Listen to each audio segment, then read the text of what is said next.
Hi folks, it's Chris here from Novation, and this video is going to be a deep dive into the brand new SL Mk III keyboard.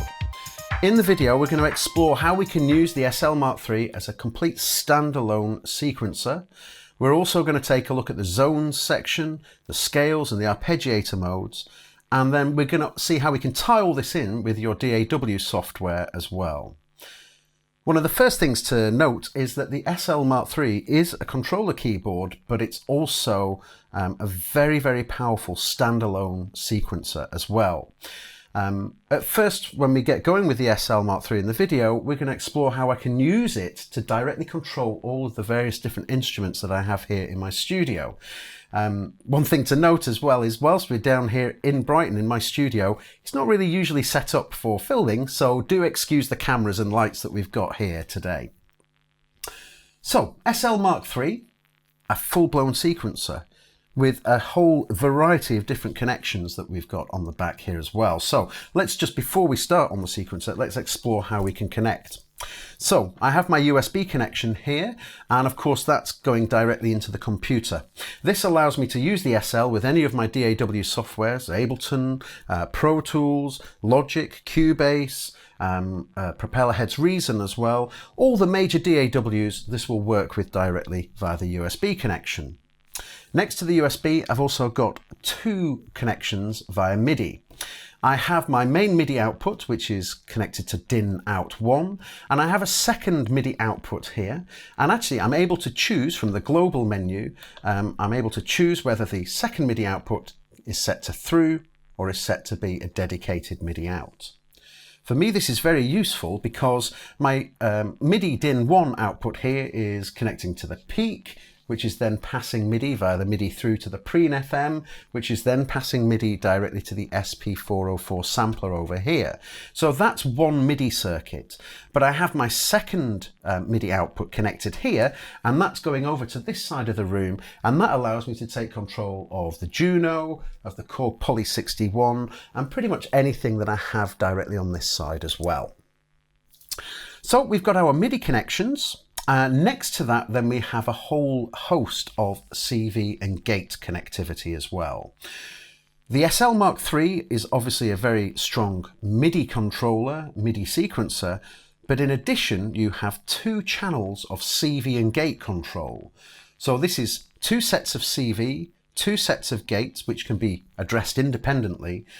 But alongside those, we have two sets of what we're calling mod CV, and that's effectively being able to send out CC messages directly from the sequencer to your modular or to your CV connected gear. So a very powerful way of being able to integrate your computer via USB, your MIDI via the MIDI DIN outputs, but also including CV and gate. The final connection, which I don't have connected just at the moment in this setup, is that we have an analog clock as well. And the analog clock can be set to various different speeds. So at the moment this is set to a single ppqn or pulse per quarter note, but we can change that all the way up to 24 ppqn. So we can use that to great advantage if again we're connecting into the modular world. So how do we set up a sequence, initial sequence? Well, you can see we've got 5 very, very nice screens here, and this is giving me a whole lot of information and feedback. For example, if I go to my sessions page, the sessions are basically our projects, if you like. This is where we can save and store all of the music that we create. So that will save all the notes, all of the automation that we might make as well, and obviously all of the parts that we set up. So here I am set to a fresh session. I can color code them as well on this page, and I have up to 64 session slots. So that's a huge amount to be able to store directly into. But now we'll go to our steps page. Now this is the main page that I would use when I'm using the internal sequencer on the SL Mk III.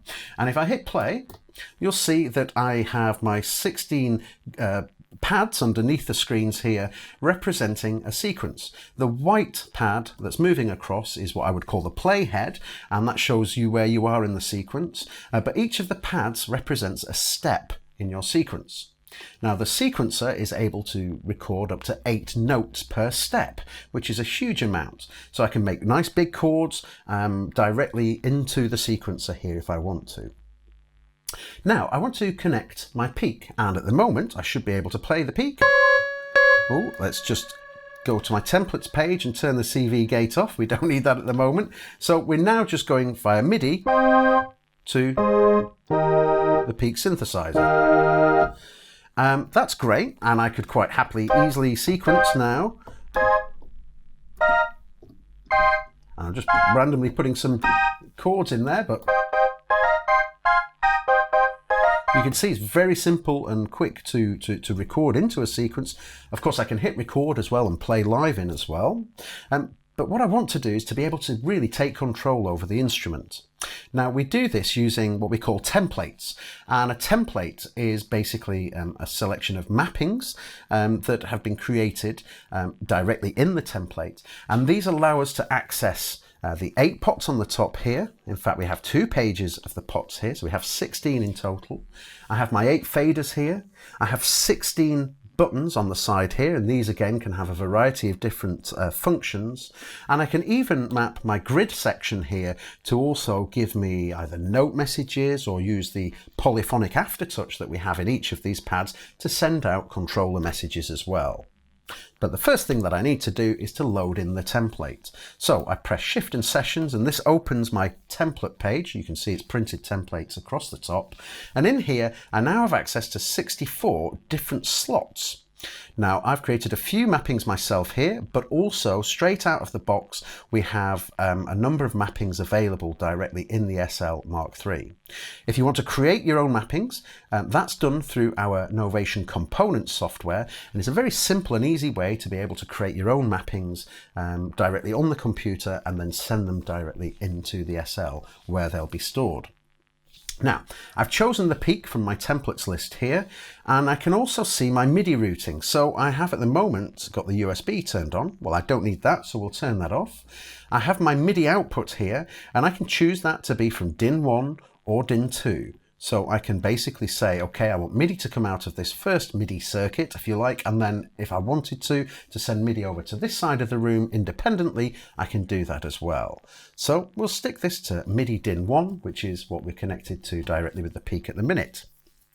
Now, you can see it grayed out here, my CV and gate controls, and it's grayed out because that's turned off, and I don't want to send any CV and gate off this particular channel. I want this to be exclusive to the peak. I also have my channel control, and I can choose any one of the 16 MIDI channels directly with this pot as well. The peak is currently set to receive MIDI on MIDI channel 1.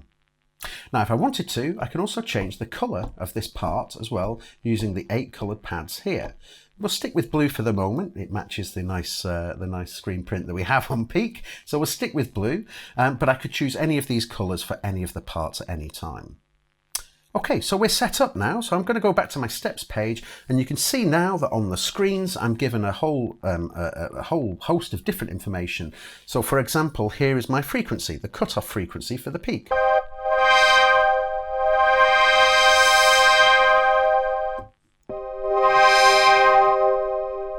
I can access, for example, the reverb here.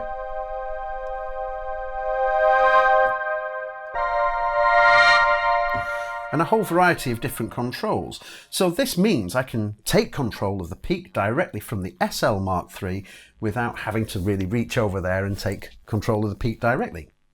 So let me hit play again. You can hear I've got a nice kind of filter sweep here. So what would be really cool is if I could maybe automate that. Well, on each of the parts that we have on the SL Mk3, you can have up to 8 lanes of automation. That's 8 different types of control messages that I can send directly from the SL Mk3 into whatever synthesizer I'm controlling. So let's very quickly record in a filter sweep into the peak. So I hit record, change the controller, make the movements. And you can now see that the peak is being played and the frequency is being controlled directly from the SL's automation lane. Now, if I want to clear that automation, if I just press clear, then you'll see now that I'm using this automation lane here, frequency, and if I just move the pot, that will just remove it. And now the automation has gone.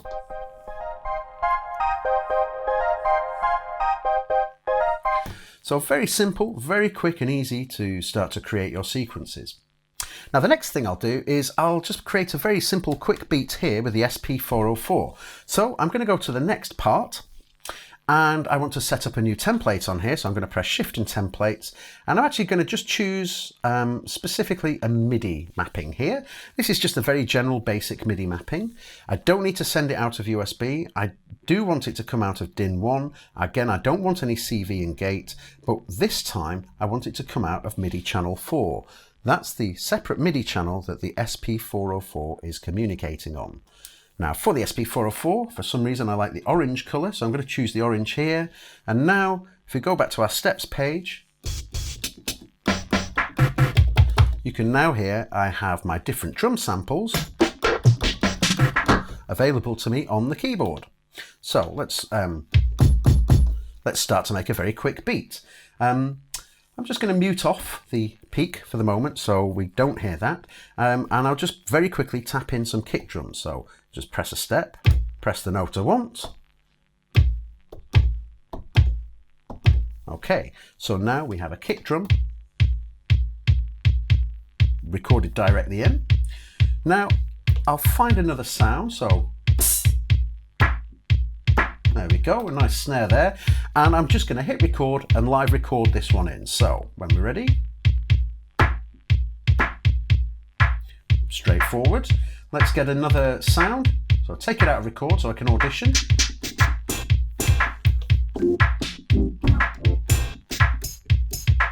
We'll go for this one. So again, hit record.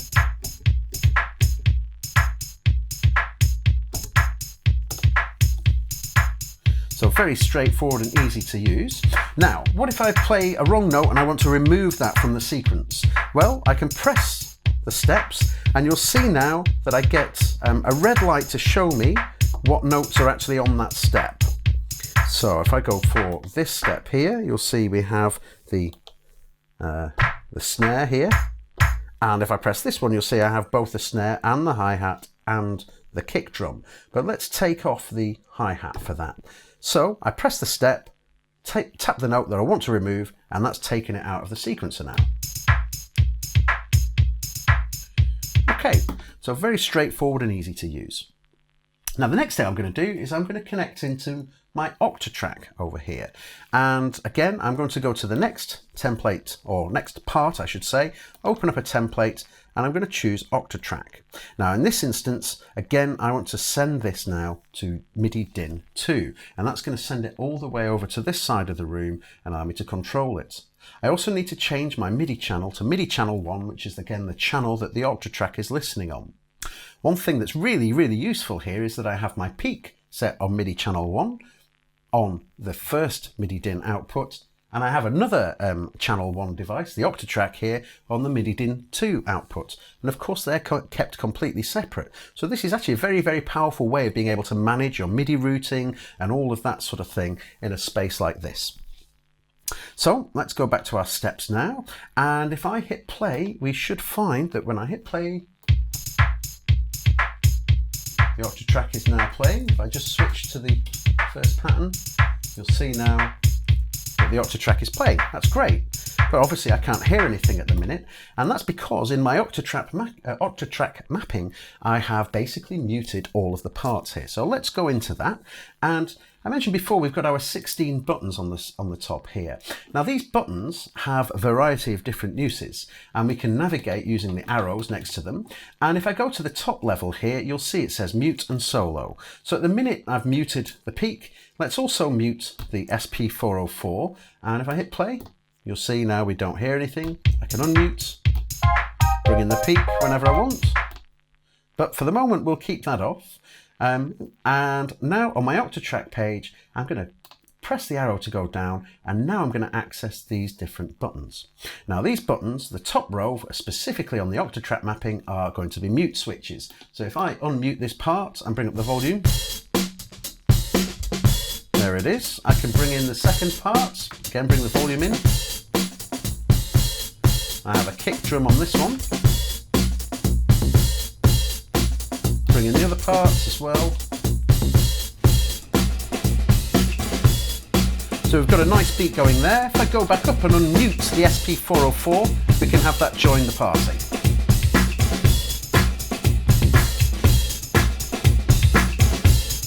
Let's bring in the peak.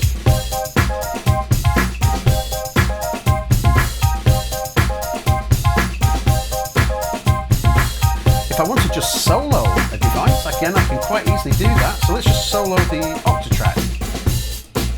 That will now mute everything else, and I can actually set up a mute groups directly in here. So we can take the preamp off and the peak off, but bring in the SP404. So the mute groups here using the solo functions is a really nice way of being able to create new arrangements of your music on the fly. So we've got our parts in there now. Let's go back to the octatrack and I'll just mute off all of those different devices again. Oh, one thing that I did want to mention here is that in the mappings, you can obviously assign CC values, MIDI note on values, all sorts of different values to the pots, the faders and these buttons, but equally so, we can assign them to the grid as well. So we can switch between our sequencer view and the grid mode by just pressing the grid button, and specifically in the octatrack mapping, I have set up these two pads to move the different focused device on the octatrack. And this is a great way to allow me to control directly all the different audio tracks there with the different parameters that I've got loaded in, because I simply need to focus on that particular device. So these little navigation switches here are really useful for this particular device as well. Okay, let's go back now to our peak part. And if we look at the sequencer, I have my little sequences there. Now, how do I manage this? Well, I said before, if I want to change the notes, I can press the step and take notes off, add extra notes to it.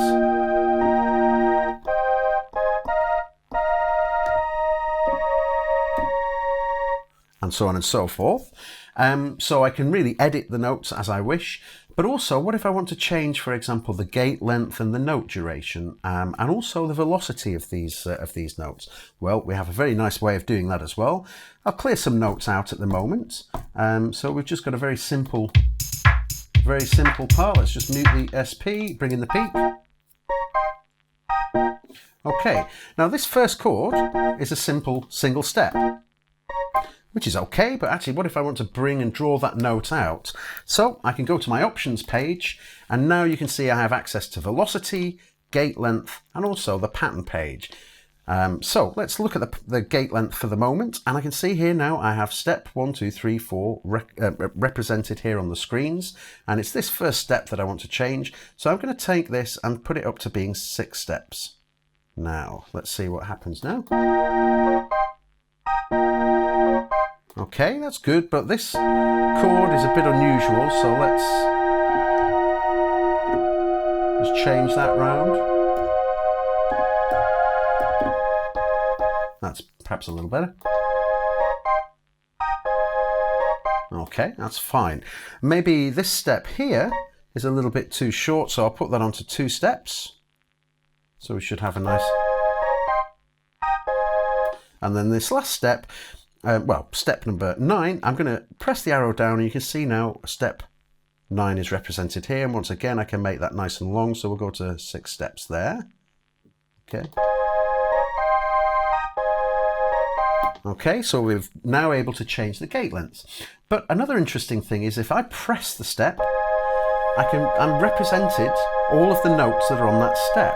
So maybe I want this E flat to be quite a short step. Maybe we'll make that shorter as well. And you should find now that when I hit play, the notes are actually of varying different gate lengths. So even though we have a dedicated step with these, with the notes on there, I can go even into a deeper level and actually control the individual lengths of each of those notes as well. It's the same on the velocity. I don't think this particular patch is set up here to react to velocity, but if I press the step here, you can see now I'm given the individual velocity values for each of the notes. So once again, I can really start to get some very detailed and precise control over my MIDI gear using that. Now the last page in the options page here on the steps currently is the patterns control. Now I can change the length of the pattern, so I can make it 1 step long, 4 steps long, or however long I want it to be between 1 and 16. I can also change the start point as well. So this allows me a very kind of powerful way of being able to just access just a few steps that you might have in your sequence. So again, we can change the length of that particular pattern. I can change the direction as well. I can have forwards, we can maybe go backwards. We could go ping pong, forward and backwards, or we could even go random. So you can use the random to get some interesting kind of sequences going, but let's stick with forward for the moment. Now, the next control I think is a real secret weapon here in the SL's own sequencer, standalone sequencer format, because the sync rate means that it's set to 16ths, well, it's set to 16ths at the minute, and that means that I have 16 steps here, and each of those is going to last a 16th note. So therefore we have one measure. Our pattern is basically 1 bar of music. But I can increase that, so I could make it, the sync rate be 30 seconds, and that's now basically going to be half a bar of music. Or I can bring the sync rate right down through 8th notes, through triplets as well, crotchet triplets, quarter note triplets, 8th triplets, 16th triplets. But if we bring it all the way down now to quarter notes, this means that I have basically made this 4 times slower. Each step is now worth a single quarter note instead of a 16th. And by default, that means that I now have 4 bars worth of music in a single sequence.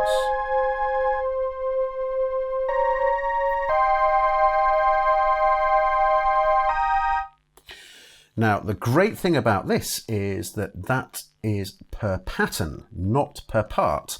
By that, I mean, if I go to my patterns page here, this is peak pattern number 1, and that is currently set to have a resolution or sync rate, let's say, of a quarter note.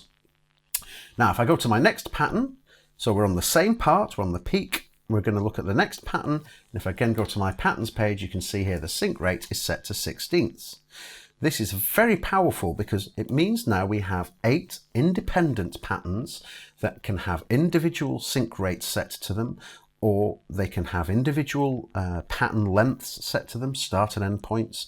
They could be random, they could be forwards, backwards, they could be whatever you want them to be, and each one is individually controllable. So that's not just at the part level, this is on the actual pattern level, and this makes the SL Mark III's sequencer an incredibly powerful proposition for sequencing your MIDI devices with.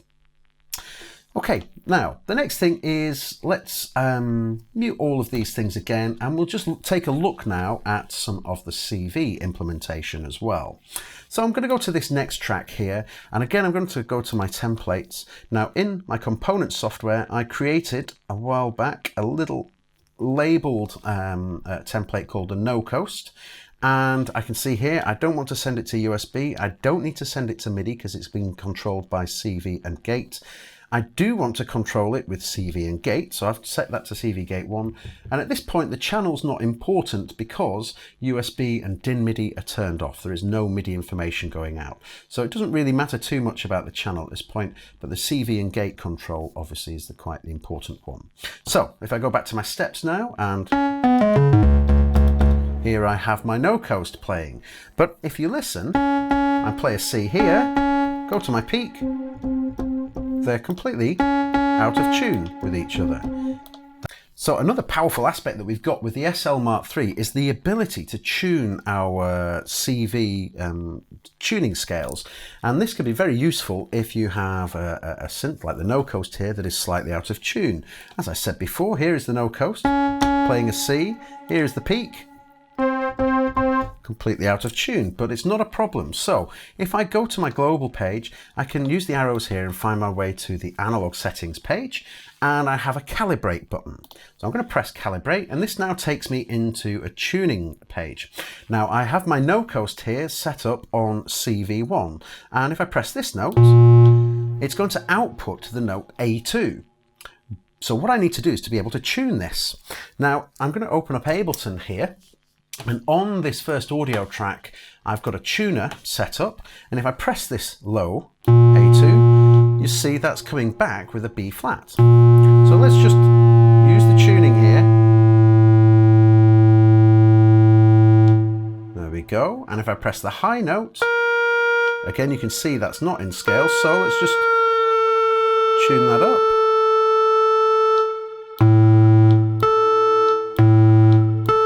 So we've set a 2-octave range there now on the keyboard. When I've done that, I can hit apply. That will now save that calibration for the CV1 outputs. If I go back to my steps page now, here's the peak. And now if we press the same note on the no coast, we've been able to tune the no coast up, again, directly by just calibrating it on the SL Mk III.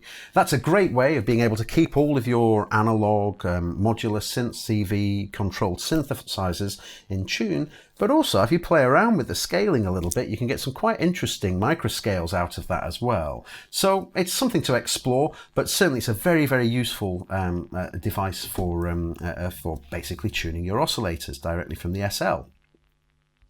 Now that we've set up the no coast, and if I go to this page, you can see also that I can control the decay setting on the no coast. And that's because I have my CV modulation controls also plumbed in. And I'm taking the CV1 modulation output, and that's being fed to control the decay control in the no coast. So that means I can basically use the SL to record that, and if I wanted to, I could, let's just get the drum part playing, hit record, and then once again I can automate the decay on the no coast directly from the SL Mk III. You can see again now I've made the automation change. That's just being fed back to the screen there, and I can see everything that's going on. So again, another very powerful way of being able to integrate all of your MIDI based instruments, your DAW instruments as well, directly into the modular world. So we've taken a really good look at the sequencer inside the SL Mk III, but of course we've got lots of other very powerful features in the controller keyboard as well.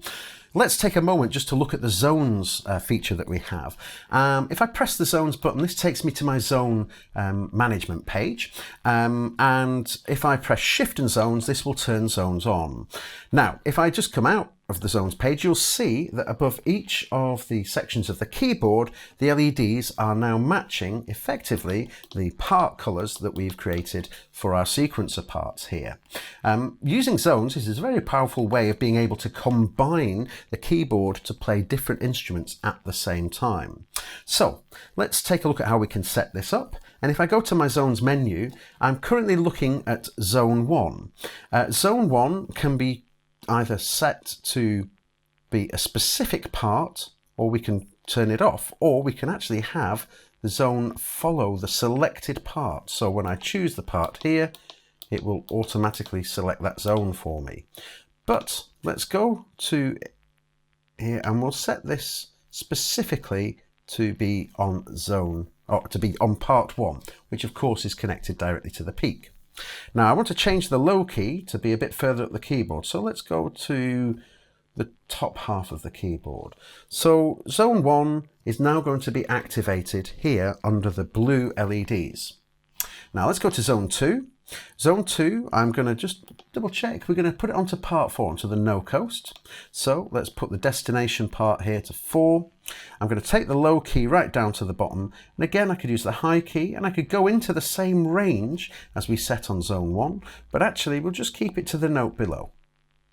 Now for zones 3 and 4, I'm going to turn them off, but you'll see here with the grayed out ones, I can actually turn on up to 8 different zones on the SL Mk III. That means I can control up to 8 different instruments directly from a single keyboard layout, which is a very, very powerful system. Anyway, let's go back to our steps page now, and you'll see that we have the divide that we created in the zones menu for now for the no coast and for the peak. Now that I have zones connected, I can change the parts here because zones is turned on, that's taken over the keyboard, so I can still play the peak here, but now control the no coast as well. And if I wanted to, I could create up to 8 different zones on the keyboard itself. Another great thing about zones is I can use this to be effectively a sound design tool as well. So if I bring the peak all the way down, so I have the full range of the keyboard now controlling peak, down at the bottom half I have the no coast and peak, up at the top half we just have the peak.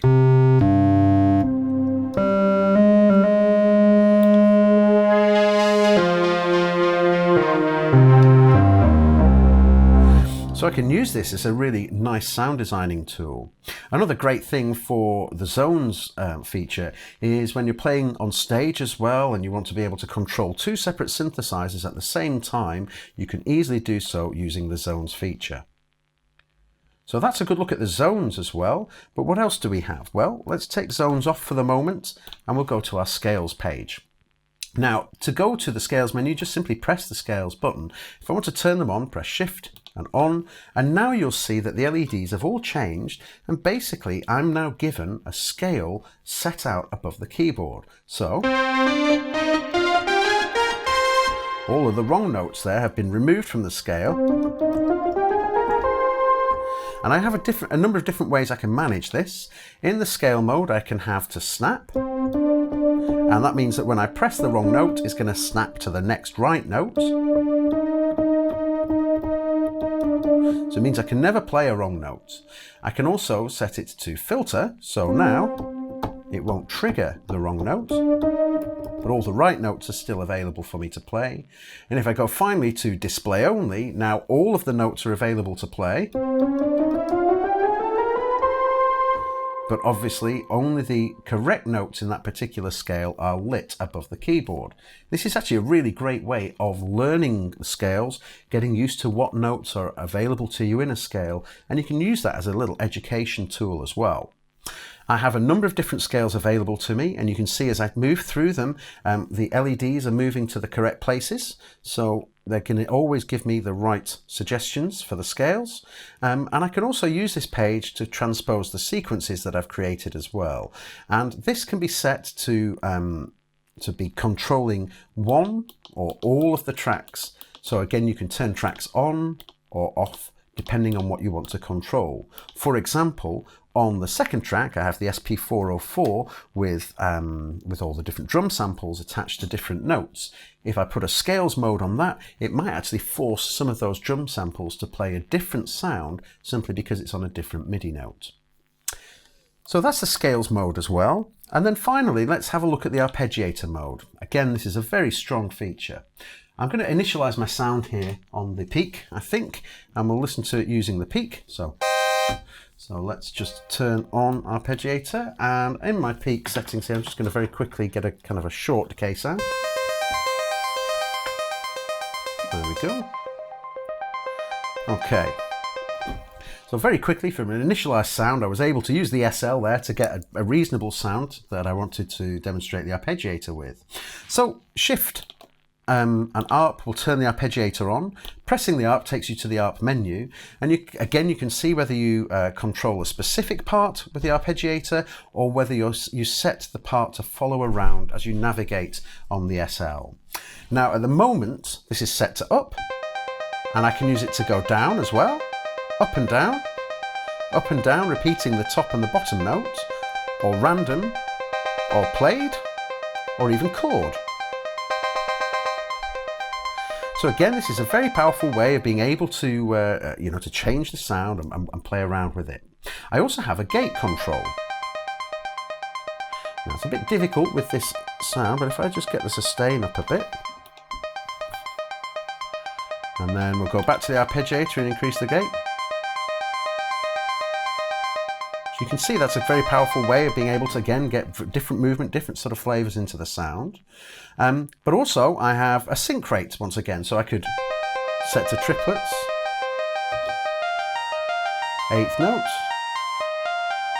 all the way up to 30-second triplets, or all the way down to a single 1/1 note, or let's say semi-breve, meaning that each step is now a full bar in length.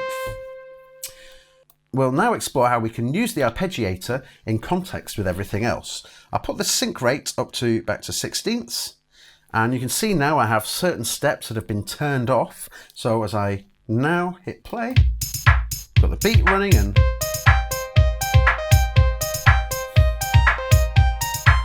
again I can turn these steps on and off exactly when I want. I can change the length, so if we put it to an unusual length here, you can get some nice kind of strange sounds, strange rhythm parts coming up.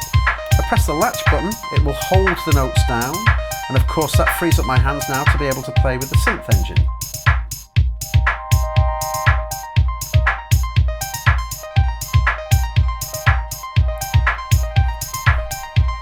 If I take latch off, of course the notes will stop.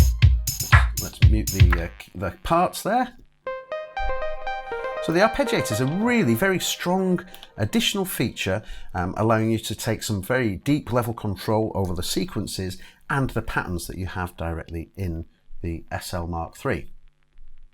So far we've taken a very good look at how the SL mkIII is completely independently controlling all of the devices here in this room, but via a combination of MIDI outputs and CV outputs I'm able to pretty much take control over all of the devices in here. But again, another huge part of what the SL mkIII is capable of is controlling your MIDI software, your DAW software, I should say. Now let's go to Ableton Live here, and I have an Ableton Live session set up, and the USB connection is plugged directly into the computer here. And all I need to do now in order to be able to take control over the Ableton Live system is just by pressing in control. And at this point now, I'm given access to all the different devices that we have and different tracks that we have in my Ableton Live setup. Now, one thing that I need to do is I'm going to just go back to my steps page, and I'm going to set up another template here, and I've labeled this one Ableton, and I'm going to set that to be on MIDI channel 6. I'm going to take the MIDI DIN off, and I'm just going to send MIDI over the USB for this one. And the reason for that is that in my Ableton Live session, I've basically set up a couple of tracks here, and I need to be able to listen to a specific MIDI channel rather than all of the sequence data that is coming out of the SL. So I've set this to MIDI channel 6 in my Ableton Live setup here, and if I record enable the track, so if we go to in control and we'll record enable the part, here we go. Now I can just simply play the instruments here. So, just very quickly able to control that particular instrument. If I want to maybe control a different part, for example here, I'm going to go to MIDI channel 6 as well. And if I record enable this track now, I should find I've got my drum sounds directly available to me from this drum rack. Now in Ableton, of course, I also have a grid mode, and this will also let me take control over my different drum devices. So let's move this back to channel 5, and then I'll just create here another Ableton template, and again we'll put this onto channel 5 this time, take it just from USB, go back to the grid,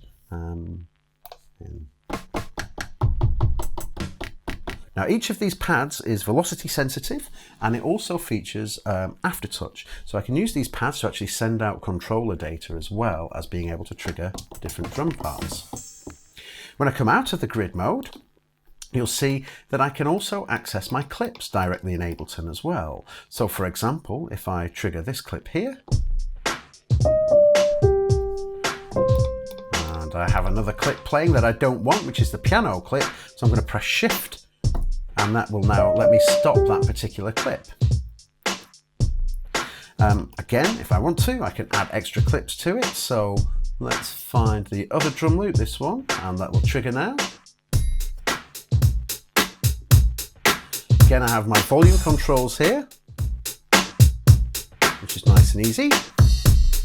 If I want to add some effects to these as well, so let me go and click on a filter, and let's just bring it onto this track. Maybe let's also bring in a ping pong delay as well. So now I have a couple of different devices on this one track. And the reason I've done this is now I can show you how we can take direct control over these plugins. So you'll see now I have here my basically my ping pong delay. If I press and hold the options button, you can see the devices that are actually on this track. So here's my dry wet control. Let's just take that down a little bit. If I want it on full, I can do that as well. Let's just have a little bit of delay there. Now let's go to our filter, and now I can use the controls directly to control the filter here. So you can see it's super easy to be able to just take direct control of whatever it is you're using in Ableton Live here. And if I have different pages available to me, I have these little down arrows, and these will also open up the various different pages that give me further access to the different controls on that particular plugin. I also have some very interesting things available to me in our duplicate, clear and save section as well. So for example, if I want to duplicate, let's say, this bottom acoustified kit here, I can press this and hit duplicate, and it will create another copy of it. Pressed it 4 times there, which is okay, but if I want to, I can clear and then just move down, clear these.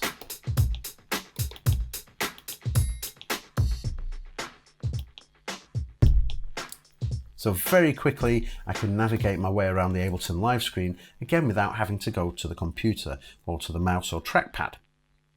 Another really nice thing that I have as well is if I press the shift button, I can see that I can access my click track here. So I can click on and off. I have an undo and redo function as well. And if I've recorded some notes in, so let's just quickly play some notes in here, in control. So, let's just on that track, there we go.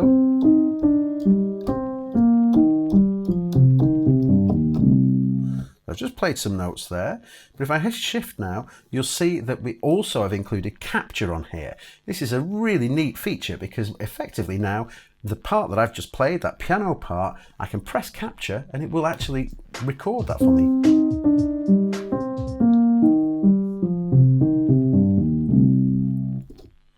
So you can see I was able to just play just a little idea out on the keyboard itself, and then when I hit the shift button, I'm given all of the extra features for Ableton Live here, including the capture function, and that will then just create a MIDI clip directly of what I've recorded. And of course, this is all running directly with the sequencer of the SL Mk III as well. So if I go to a new session here, let's go to, I think maybe this session here, and if I go back to Ableton now, hit play, and we'll just get rid of the piano part we created, we don't need that, and I'm just going to move to the patch that I want. Okay, so at the moment I now have the SL Mk III playing the peak synthesizer directly from the internal sequencer. Again, if I maybe go to the octave track now, bring some new parts in.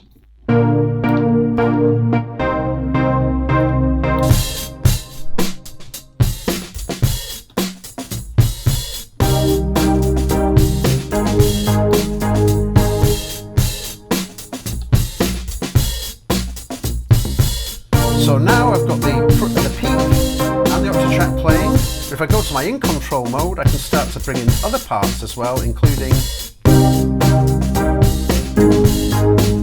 the piano part here. Maybe bring in another drum beat from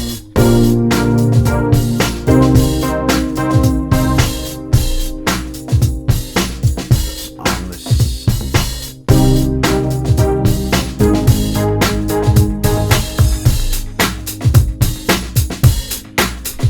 On this drums part, I'm going to then take hold of the filter.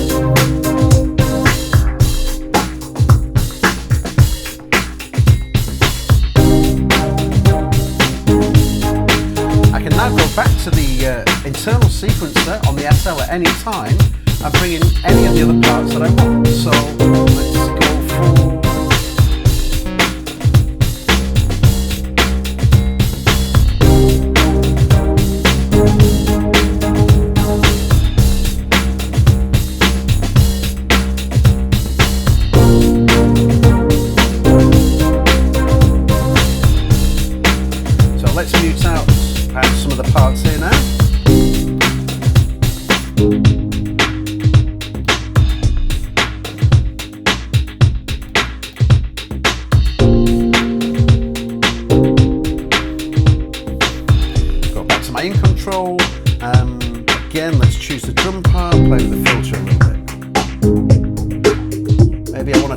delay off now, press options, hold options, go to the ping pong delay. Now we've taken the delay off by the dry wet.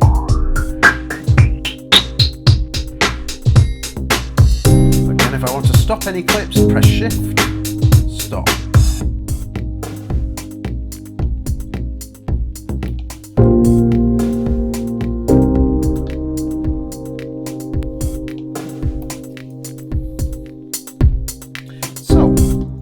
You can see I've integrated pretty much my Ableton Live set alongside all of the hardware that we have in the room as well. And this is a very, very, very powerful combination.